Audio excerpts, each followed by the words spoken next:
That should work. What's up, my friends? How's it going?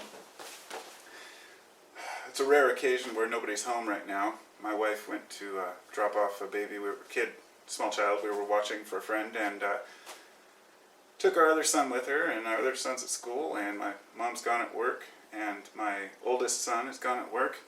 Yeah, there's 5 of us that live here, and then we have, other people in and out, and it's interesting having a lot of people in one household, and you just become immune to it and used to it. But it's really strange when nobody's here. It's almost like sometimes I wonder, what would life be like with silence? And as a parent, I'm very grateful for all the noise and commotion that my kids make. I realize that one day that's going to be gone. And I know in a lot of cases, parents they play the parenting role and get right down to it, and that's what they live for, is their kids. But I've learned, mostly through listening to, speakers that I admire or revere, talking about families and life, they've always said that you have to work too. You have to work towards something for yourself while your kids are growing up. So you have to raise your children to be the best they can be, but if you're not growing, then they're going to surpass you, and that's a tough thing for, a lot of people to handle. So that's kind of what this video is about, which is work. And it's really about the fact that and that's another thing that I've learned that's really, I think it was Manly Hall that really pointed out to me over and over that our work is what we live for, that we don't realize it, but if we're not working, we're not satisfied. When people talk about the working class and then the rich, a person who didn't know better would think that, the working class, the people who have to work all day, sun up to sundown, are miserable, and the people that can sit back and, pop open a beer whenever they want and don't have to work, then they're just living it in luxury, and that's just not the fact. That's not the way it is. It's not vice versa either. It depends on the individual. Your level of happiness is determined by many factors, but one of them is, and the first and foremost in most cases, is that you intend to be happy and that you make do with what you have. But no matter how much we try to pretend we're happy, if we're not working and earning the money that we have or the resources that we have, then we feel that guilt creep in. Now, the guilt that I'm talking about is, my belief is the origin of this guilt is what they would call original sin, and this is probably why Christianity kind of took that guilty feeling as a tool to use to guilt people into going to church or to taking their particular religion, because at the time it was important that they reel people into the church. So anyhow, there's this idea that we all share this universal guilt that we feel. And when we do something good for ourselves or for our families, our neighbors, we feel great about it. And upon further inspection, even the things that we do that seem to be altruistic, they make us feel good inside. So therefore, there's a benefit, a net benefit that we get from helping others out. And it makes us feel good. But here's the thing. It shouldn't be analyzed that far. Because if you're happy and they're happy, that's really all that matters. You see, there is no system to life. All we can do is pick up on the bits and pieces that others around us have assembled and say, did that work? Did that work? And if it didn't work for one person, it doesn't mean it's not going to work for you. And if it did work for a person, it doesn't mean it's going to work for you. Each one of us has to feel around to find our niche, and some people would call it a life path. I'm under the impression that there's a little bit more to life than just the universe sprang up and we live and die. But I won't go as far as to confirm reincarnation or confirm an afterlife. Our energies and our bodies, we change over time. I said to somebody when I was trying to explain how I feel about us forgetting who we were, let's say we did have past lives and we moved to now, and all of a sudden we're like, we forgot our past life, and people would say, well, what good is a future life if we can't remember this one?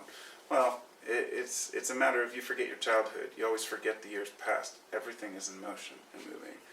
And it's my belief that, the work being a really important part of it, the guilt can be eased by doing the right thing, and work is part of that right thing. But there's another thing about the guilt. When you go to do something fun, and I don't know how other people feel, but for me, if I spend too much money on something and I know I can't afford it or I shouldn't be buying it, I'll feel a little bit reluctant to do so, and it makes me a little frugal. On the other hand, I do spend money. I mean, it's not like I'm a tightwad. I will buy the things that I want and need, but I just try not to. I don't really have many desires or wants, but when I go on vacation or go out to do something, you know, it's always been hard for me to justify spending more money than is needed, let's say, like renting a fancy motel, which is another story I wanted to talk about, but I'll probably save that for the next video. I wanted to do a little video about my, it was my anniversary this last weekend, and, yesterday, and, but the night before that we went and stayed at McMenamin's Edgefield. It's like this big haunted, supposedly haunted hotel. Beautiful paintings everywhere, but I'd like to do a video where I share that. And that experience was like, it was wonderful. They have a soaking tub there that's this huge, long, curved, hot tub, basically, 102 degrees, perfect temperature, and it's got like barriers in the middle, and it's pretty private and quiet. It's open pretty late, and we had a great old time. But anyhow, it was a reward for our, us being married for 5 years.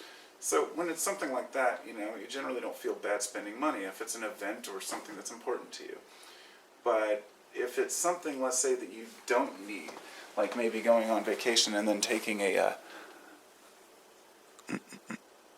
got to make sure that the camera is still going because it runs out of juice. Whenever I do something that's not tied to something that I feel like is, I don't know, like I've overcome it, I guess is what I'm getting at. I'm overcoming that guilt. I'm realizing that I'm a human. I'm here for a limited time. Why fuck around? I'm almost 42 years old. I had fun when I was young, of course. Went out and did things with my friends, but I'd never really, like, I didn't have sports cars. I didn't do all the, a lot of the things that I guess you would assume is coming of age. I was a pretty good kid overall. I caused a few problems here and there, don't we all? But looking back on it, it's not like I have any regrets from my childhood or anything I didn't do. But I've realized that how fast time really starts to pass. I was always aware that it would happen, but now I'm living it and saying, okay, beyond having kids and trying to make money, what can I yearn for? Because we want something more than that. The work isn't the only thing that we do in life. It's not, but it is an integral component of who we are. And I'm only, I guess, bringing this up because a lot of folks talk about the machine, that we live in, and the machine. It's not that we've been created as slaves. It's that people have utilized that labor, the need for labor and the need for us to do labor for their benefit, and have cheated people out of fair wages, so that becomes a completely different issue. But the work itself is, we do it not just because we need the money, always. Some people work because they feel like they're really helping in some aspect of society, or doing something that they feel good about, and they can feel rewarded. And I'll just say before I go, people take it too far. Some people are workaholics, and if that's what you choose to do, I think that that's fantastic. If work is what you enjoy, then so be it. But if you have children, that can be a really tough thing on kids. The Wall Street banker dad who goes out and works 12 hours a day, comes home and does paperwork, and never thinks that just going and hanging with your kids on the weekends is good enough. Or the business traveler. I feel like if you're a parent, it's really important to be home as much as possible, and to not take any job if you don't have to that would cause you to be away for a long period of time, because we're raising another generation of kids who are going to have the same insecurities that we do, and the same hopes and dreams that we do, and we need to help them fulfill them. So anyway, that's my ramble for the moment.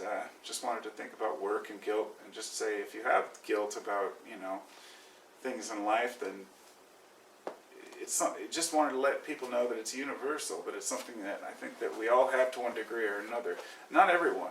Some people, especially, like say sociopaths, they don't really care. They just kind of do what they do. But that can be due to society putting them in that box. And we're still doing that to the next generation. So have a wonderful day, everybody, and I'll get back to making another video after this so I can get my other point across. Take care.